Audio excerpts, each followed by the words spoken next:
Hey, everybody. Welcome to another episode of the Businessology Show. You know, we've been doing this for so long that our firm, Blummer CPA, sponsors this show, and we love to work with creative digital agency entrepreneurs. And actually, the people we bring on the show, they know how to run a business. They know how to do brand. They know how to turn brand into a business, actually. So we can learn a lot.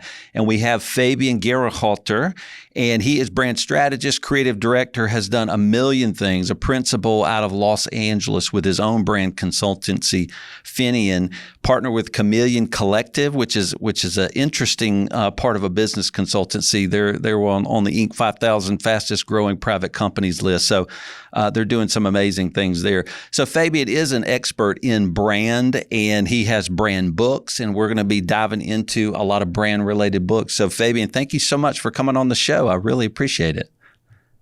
Oh, it's already fun to be here. Thanks for having me. Yeah. Appreciate it. Well, great. Well, I'm gonna be pulling out quotes out of your book, so I'm interested in those. I'm interested in brand and things like that. You have some startup ideas. You're an entrepreneur too, so I'm going to be asking you some ideas. So I'm always trying to learn from other entrepreneurs. So I really appreciate you coming on the show. So thank you for being here.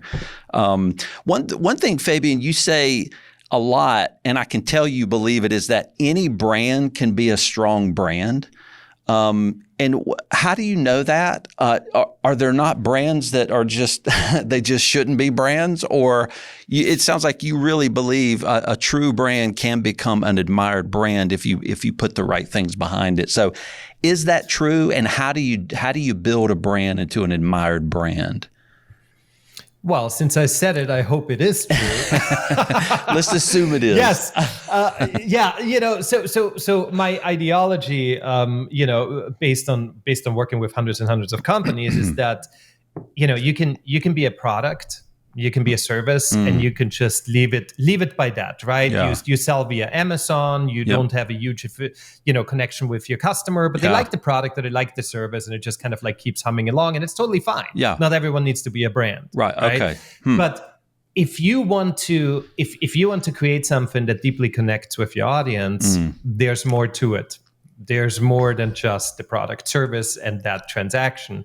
It becomes emotional, it becomes personable, and something needs to happen, and that's the magic of branding. Yeah, yeah. And then that's the point, right? If you have such a product or a service that is so stellar and wonderful that the world does need, you would say a brand is how you're going to deliver that to a lot of people.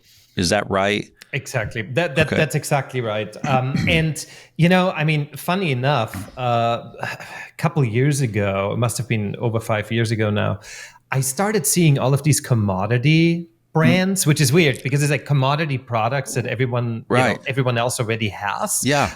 Where there's no new features, no new design innovation, nothing at all. And yet people went crazy over them. And they're usually not the ones that turn into brands, right? They're usually just commodity products. Yeah. So I studied them. And even if you have something that everyone else has, you can find a way for your brand to stand out and for your product to turn into a brand, which I find fascinating. And that really proves the point that any product or service can become a brand if you start putting some thought into it. Yeah, very cool. Well, you've worked with companies like Marriott, Warner Brothers, Match, Honeywell, Kaplan, Randstad. Like, what do they want you to do for their brand? So Warner Brothers already has a strong brand. Do you go to one of their divisions and you rebrand something, or do they want a stronger brand? Or what are you doing for large, already branded companies? Yeah, so what happens most of the time is that, with Fortune 500 companies, the ones that you mentioned, usually it's a new subdivision, it's a new group within the organization, right? That either launches or that relaunches. But with Fortune 5000 companies and with startups, what I do is I come in when there is a transition period, right? When they need a brand transformation that is triggered by something, right? And that could be triggered by leadership change, right? And the brand needs to change because leadership, a change in services or the offering, right? If they pivot, as we like to call it in startup land, right? If they pivot, different vision, different purpose, or they expand geographically, and suddenly they need to actually figure out how can they now how can it now resonate with a different audience? All of those reasons is when they call me up and they're like, hey, Okay. Yeah. everything is changing. The brand needs to change, right? Huh. Like let's do this. Okay. Yeah. Well, does that relate to small companies? So we're a small company. We have 15 people. We're a professional services consultancy for digital agencies. And we have a brand. What would drive us to change it? Like what should we be thinking about if we change it? And we don't anticipate any large pivots except to, continue providing great services with new team. How do we think about our brand and when do we change that? Well, so it's a deeper conversation, right? It's a conversation that is it the visual brand? Is it the verbal brand? Or is it ideology, the strategy behind the brand, right? Okay. So the strategy might shift if suddenly you say, after doing this for God knows how long, for a long time, if suddenly you say, you know what, digital agencies isn't it anymore. We need to attract a totally different audience. Okay. Boom, right? This is a time when now we need to look at the brand and how do we need to, the podcast wouldn't work anymore, right? Certain things wouldn't work anymore because your audience isn't interested in anymore because it changed, right? Okay. And then visually, brands get stale, after time. If they've been around visually, at some point you just say, you know what, it's like going to a chiropractor. Yeah. You can just kind of crack the back and just make it a little nicer. Or you can go really deep into surgery and change the name and everything because you feel like it's time to do that. But you bring up a really good point. It needs to be strategic. It's not like, you have a new partner coming in and the partner says, I don't like the logo. You're like, well, that doesn't matter. Right. It's about, it needs to be strategy. How does this work for our audience or how does it not work? Yeah. Okay. Well, that's good. When I was asking you, you're like, well, that's a deeper conversation. Does it get into the ideology? Have your beliefs changed about who you serve and what you do for them? So it could be a lot of different mental and strategy type changes that would drive the necessity of a brand change. Or like you're even saying, it could just be age, right? Over time, you need to refresh a brand. And is it true that brands, do they get old? Like they just age out? It happens to the best of us. Okay. I know, right? Big time. No, I mean, look, think about Pepsi and Coca-Cola and all of these big brands, right? Every 3-4 years, they've got huge brand refresh. Yeah. You're all like, wait, what changed? Yeah, right. Nothing. Is it a little, is it the color a little brighter? Is the logo a little rounder? Does it have a little bit of a drop shadow? But that's that perfect chiropractor, right? You go in and you're like, wow, somehow the other kids in the market right now, they're doing everything brighter and that's what we want. So why don't we just up the packaging a little bit and make the logo a little bit smoother? Wow. So it's these things. It's really upkeep because I mean everything ages and you have to be part of the zeitgeist, right? You have to always make sure that you still fit in. I love it. Yeah, that's wild. I would probably see a CocaCola rebrand and I would go, I don't see it. I don't know what's different, but they're just tweaking it. They're cracking the back. They're pulling it more modern. They're pulling it into the future. And so the people developing and leading the brand, they know what they're doing. Even though I may not see it at first, but it has more longevity, I guess, because they cracked the back and kind of retweaked the brand a little bit, I guess. So that's exactly it. And I know that your audience, they are very much like me. They know that. They read these news in their little industry, right? They're like, oh my God, did you see what Pepsi did? And you would just buy the product and you're like, it looks like it has yesterday. But it's this subliminal. Look, a lot about branding, and I find this really fascinating. A lot about branding is subliminal, right? It's and it's kind of awesome how people create these subliminal not only messages, but also with colors and also with shapes. And also it's pretty cool. It's an art and a science. So. Yeah, I love it.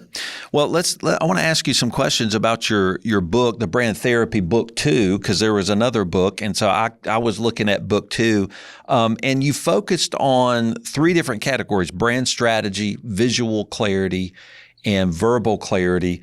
Really interesting. I'd never heard anybody focus on verbal clarity related to brand. It makes so much sense. But why was it those 3 that you wanted to focus on in your book?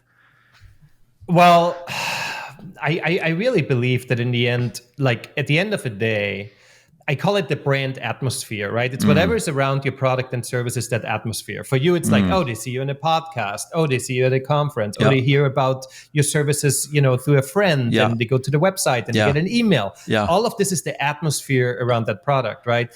And that atmosphere is created through visuals and words, right? And strategy of like, who do we attract and how do we do this? So these three components really, even though they sound, they sound big, it sets off the vibe. Okay. And you get a vibe, right? Like you might like, a certain brand when you go to your mall and you buy a shirt and you're like, I like that brand. Yeah.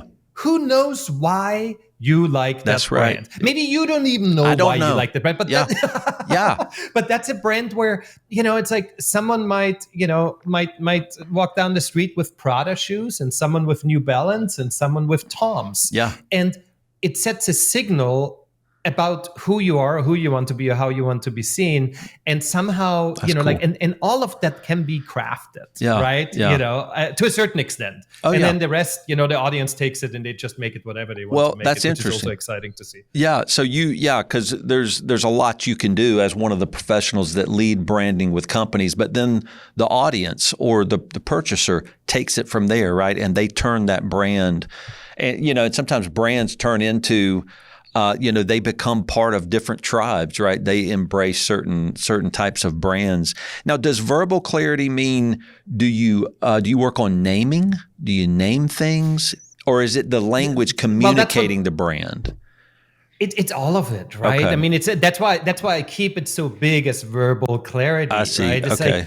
There's some brands, you go to the Instagram channel and they're killing it. It's awesome. It's fun. It's engaging. Then you go to the website and it's as dry as the desert. And you're like, who is this brand? Right. And so verbal clarity really means like, be clear about who you are, talk a certain way in all your channels, be authentic and have a certain tonality, right? A certain tone of voice that only you can have. Okay. And so, a lot of what you're saying around verbal clarity is consistency too. So the website is one place that your brand lives, but the social platforms that you also post on need to be as consistent as your site continually is being updated, which makes a lot of sense. So, consistency is key in branding, and I'm not the first one to say that. Right? Look at Coca-Cola. Right? It's consistency, without getting stale. Right. That's really it. Right. Now, what you say, brand strategy is not a business strategy. It is a strategy. It's a strategy that relates to your brand, but not the business. Why do you differentiate those two things? It's interesting. No, I like how you point this out. So really, it's the brand strategy and the brand positioning and the brand plan, so to speak, is part of the business plan, right? But there are two different things. The business plan, we all know what that is about, right? It's like, like how do we create this product? Make money. Like what's our ROI? How do we make all of that stuff, right? And that can be on a napkin sketch or it can be in a 200-page binder, right? Yeah. The same thing with the brand strategy. It's like once you know, hey, we've got a product and we think we're going to fit into this audience. This is how we're going to do it. It's kind of the how and the what. And then the why is the brand strategy of like, okay, so how are we going to position ourselves that people have shared values with us so that they actually connect with our product? So it's really the brand strategy fits into the business strategy, but they are different because usually when someone creates a business plan, they don't even think about brand strategy. Right. Yeah.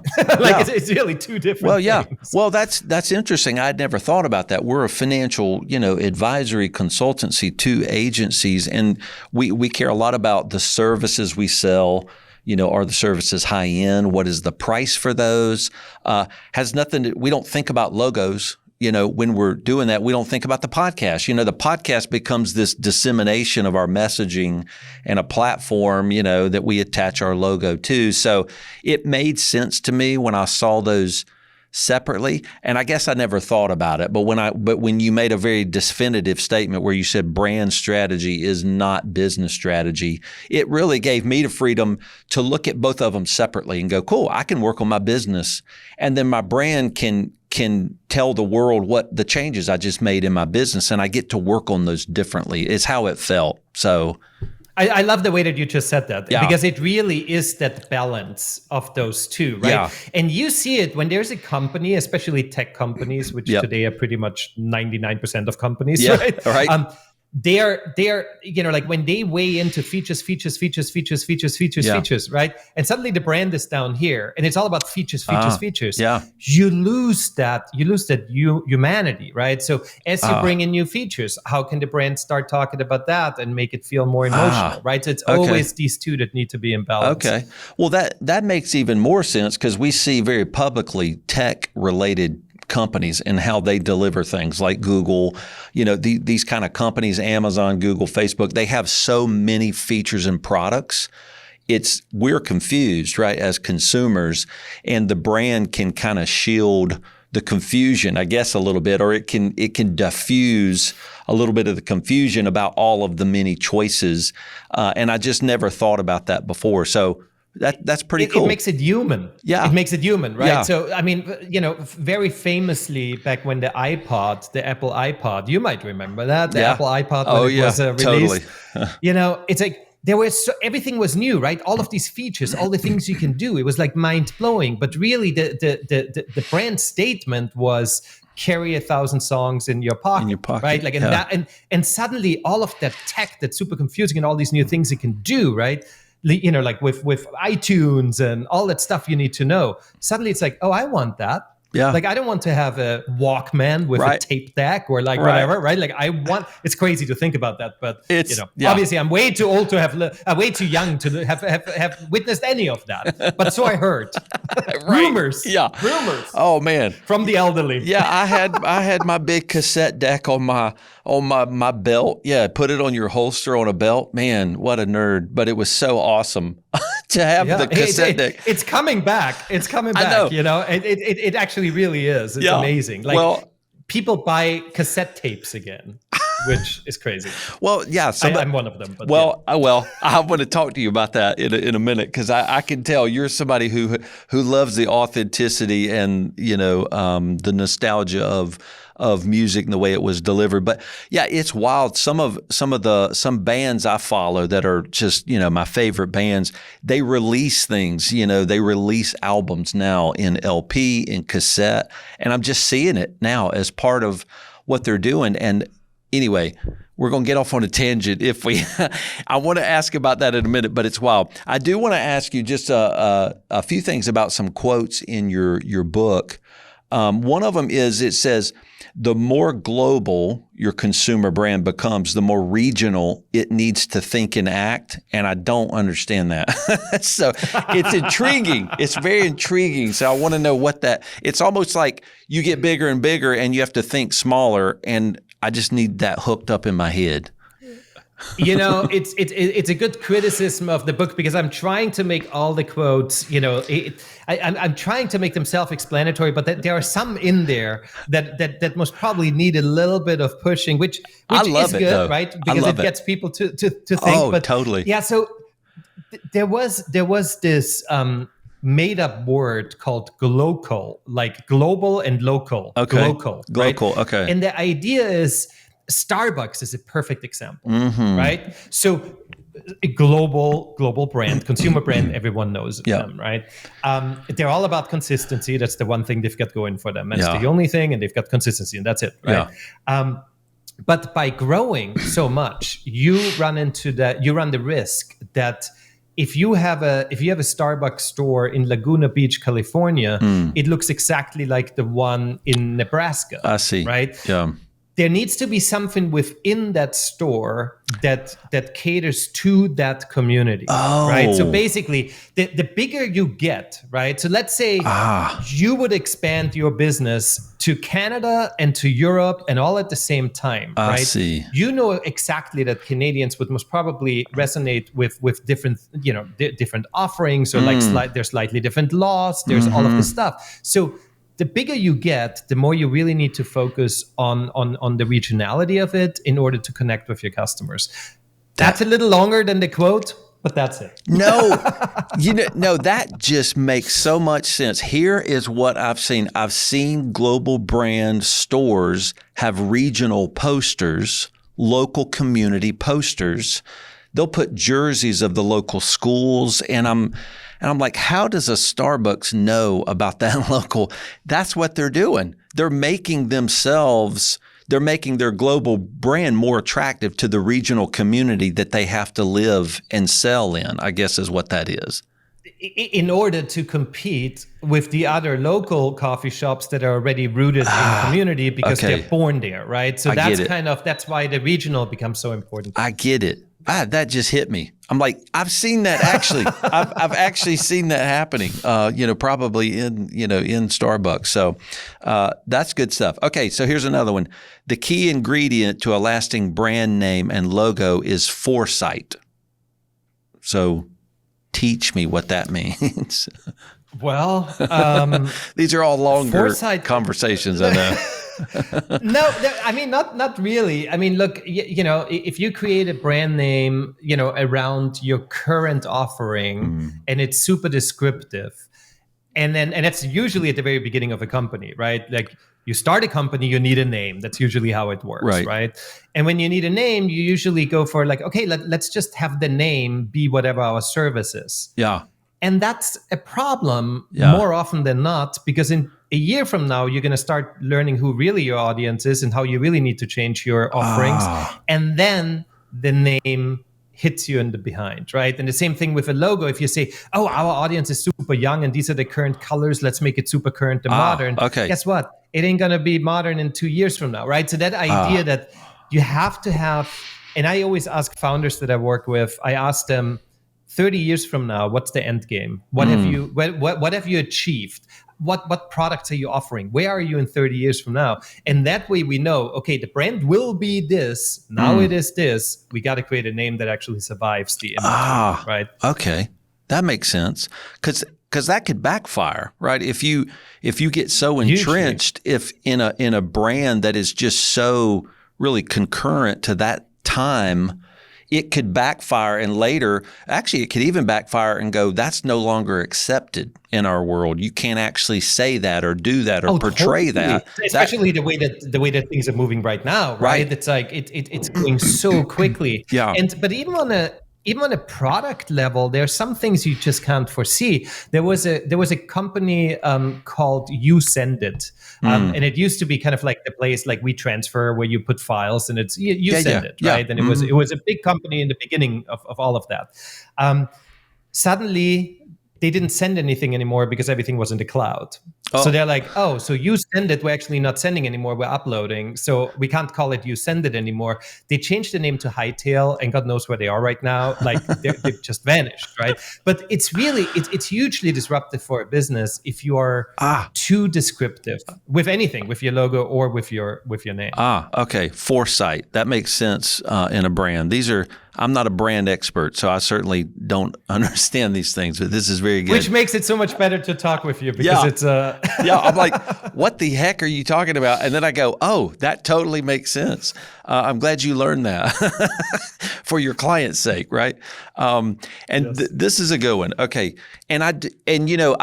I don't do brand, but I love good brand. So that's the thing, right? And I'm sure that's true with a lot of people. Some people don't care. I will purchase based upon a brand. So I love good brand, and I love good content, things like that. So I really was intrigued by this one. White space in design is like pauses in speech. It allows the content to sink in and make the impact more effective. Very intriguing to me. And I don't know if you mean literally, like you'll put a part of the logo here, leave some space and put part of the logo here. How do you employ this white space usage in design and brand? Well, I should have a huge pause now to signify the white space, See? But I'm not going to do that. Okay. To you. Look, You're correct in the way that you can take it literal, where you go on a website and everything is crazy busy. Yeah. You just don't know what, like you feel like the brand is is busy too. They don't know what they're doing, right? Like you need clarity. You need clarity in if there's a lot of white space, there's a lot of room in between, areas, and you scroll through and everything is logical.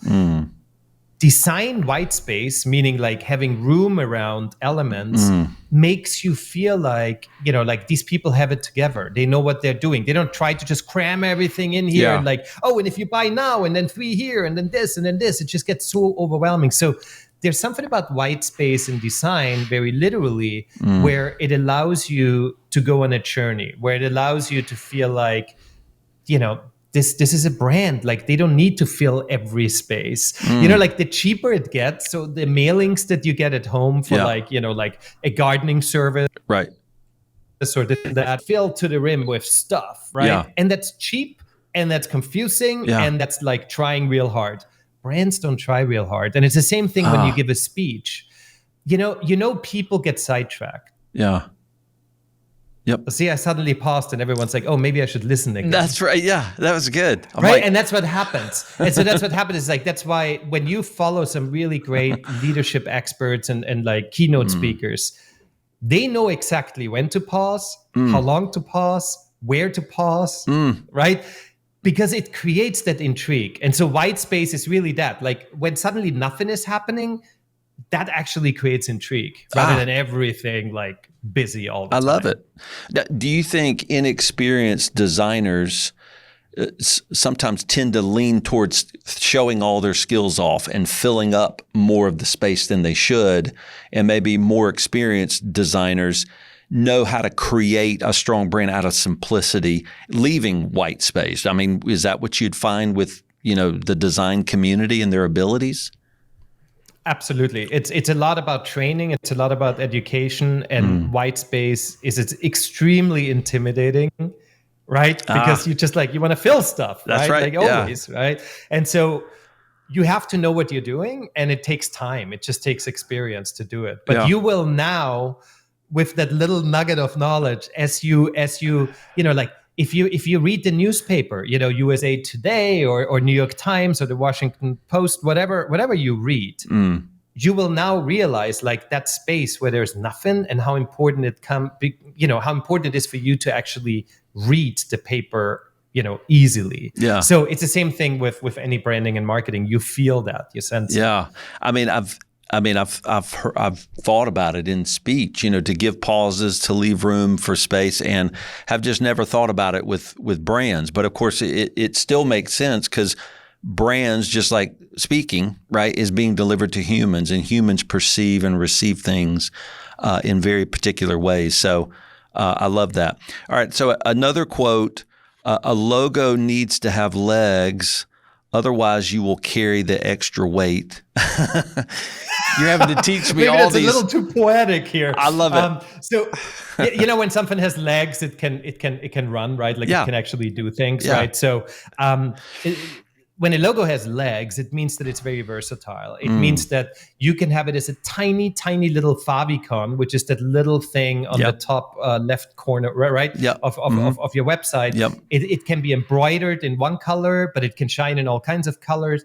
It can lead itself to creating a pattern. It can, right? Like, so that idea, sometimes it can work as sub-brands when a company has certain sub-brands. So really, what happens at the very beginning when you create a logo, it's actually pretty deep as far as what a logo needs to do in the future. So that idea that, like a good logo has legs, and otherwise you have to carry the weight. So you have to start thinking, oh my God, how are we going to do sub-brands? Now we need to change everything. How is that going to be embroidered on a shirt? Or what are we going to do with a little app icon? Because our logo just doesn't work for that. So it's really systematic. Right? Okay, that's the idea. Yeah, well, and it kind of relates back to brands having foresight. So the designer we use is he's a German trained designer, so he is very intricate. Oh my Lord! I know. I knew you'd love that. So God forbid. Yeah, he is so intricate. He is so specific, and he thinks about everything. And so he's already thought about, what if you put it on a banner or a stretched, piece of fabric, or what if it's going to go on a shirt, and here's the colors, and it's very specific. And then when you start messing with it, he has something to say about it. He's like, hey, he actually created our brand behind us, so he's like, nope, I meant for it to look this way. And he really protects it, but has had so much foresight into how he's designed it. So I'm experiencing some of the things you're thinking. He does this, and he's been doing it a long time. This is very good. And this is exactly why you're so new to this entire conversation, because you never had to think about it, because he did it all right. That's right. And that's it, right? If something works, you don't know. You're never going to turn into a car mechanic if your car runs for 30 years straight and doesn't need anything. That's right. Well, I never thought about it. I'm just watching him do his stuff, and I'm like, oh my gosh, this is mind-blowing. And thank you for thinking about all this thing. Can I use this color? And he's like, no, you can't use that. That's not part of the brand. And it is shocking that a German would have a methodology or a process. Totally. Like crazy. Right. Who would think, right? Who would think that? Right. It's so amazing. Okay. So I want to ask you, as I was studying for this podcast and studying the things you love, I think it was your father from Vienna, or somebody had a record store, and you felt. So I'm going to ask you about some entrepreneurial things that you're into. And if you don't like it, tough, you can log off now, because I'm very interested in some of this stuff. So because you have a love for the nostalgia of music, which I grew up with vinyl LPs from my parents. The Beatles, the Allman Brothers, the Eagles, that kind of stuff I love to listen to. And you started Tone Optic, which is a creative way to store and enjoy vinyl records. And I looked at it, and it's a beautiful display case, walnut display case that kind of spins out the LPs that we all, how we store our stuff. But if you go to somebody that really collects LPs, they just have buckets of them kind of lined up, and you can't see them. You don't know what they are. And you kind of gave this pivot. So why did you do this? I love it. So first off, just to make sure, my father didn't have a record store, but he was a violinist. That's it. That's right. So there was this music connection. That's right. I remember that now. But yeah. So I grew up in that kind of like music household. Right. I mean, listen, I'm a vinyl collector. I've got 1,800 records or so, wow. And during the pandemic. The problem is you've got this beautiful wall of vinyl, like you have your library of books. That's right. Yeah. So they all face inwards, right? And you just see the spines. Yeah. And it's beautiful, right? For those of us who like it. Right. The problem is you can never find anything. It's impossible. Right. Yeah. You can't find a record because the label is so thin. Right. Some of them don't have type on it, etc. Right. So for years I was thinking, wouldn't it be cool? You just pull it out and it rotates 90 degrees. You flip through the records like in a record store. Right. You suddenly see something that you haven't seen in ages, right? Because it was really thin, and you push it back in. And so that was the idea. And boy, was I naive thinking like that should be easy. So during the pandemic, I started this company, and I went into the world of hardware startups, which people say that's the hardest. It's in the word hardware, right? So I hired a designer who worked with Frank Gehry and an engineer from Boeing, and we created this thing, and so that's where we're at. I love it. Well, if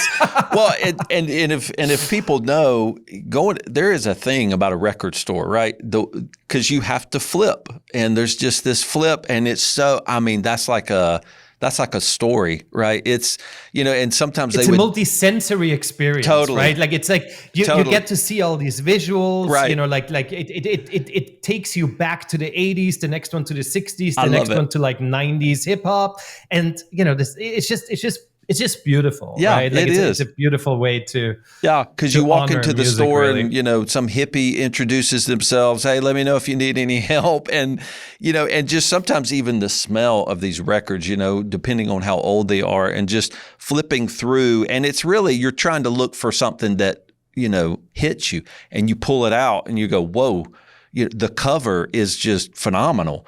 You discover, I don't know.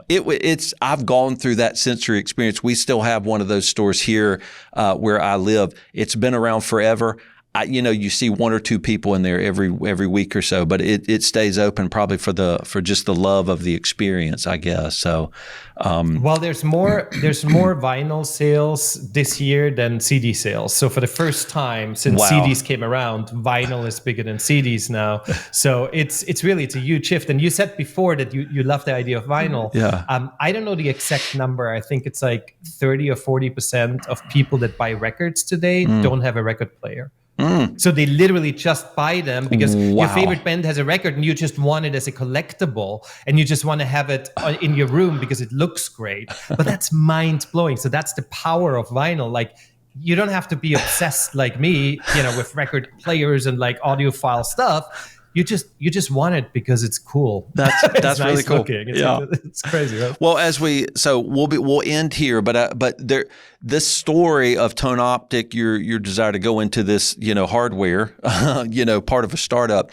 You made a point in the book. Your book did make this point that there's this I didn't know this, Mark Levinson VPI turntable, and turntables, are now a thing, right? They used to be really cheap, things that I bought just to play my rock and roll on.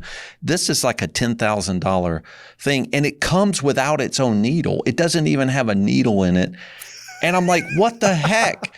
And you're like, but you make a brand related point in the book. It's like, for the people that turntable was built for, they know they want to choose their own needle. And tell me about that. Was really intriguing to me.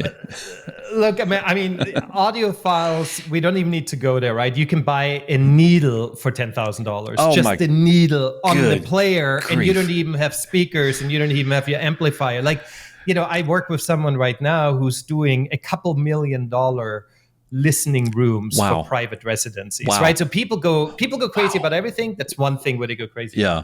I bought 2 years ago, I bought a $16,000 mountain bike. $16,000. Okay.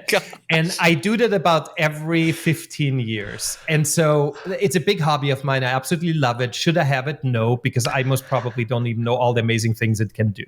But here's the thing, right? So I picked this bike up and it's like top of the line, right?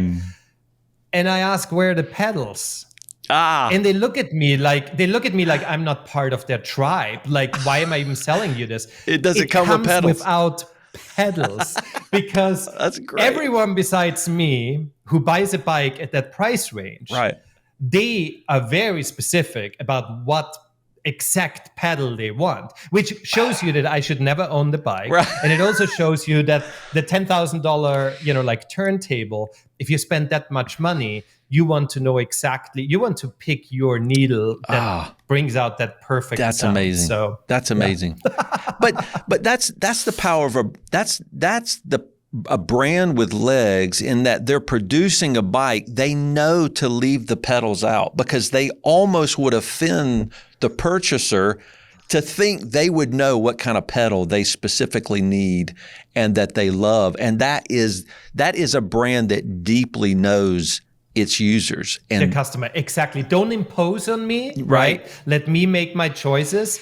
And someone who shouldn't own that turntable, or me shouldn't own that bike, they would be like, where's the needle? Are you kidding me? I'm spending $10,000 on a record player. And it's like, oh, you're most probably not our person, right? And that's totally okay. That is blowing my mind. Just those product examples are pretty mind blowing. And even in our services, we can do that. We can say, you have to fill out this form. You have to meet with us 3 times, and you're going to pay this much money.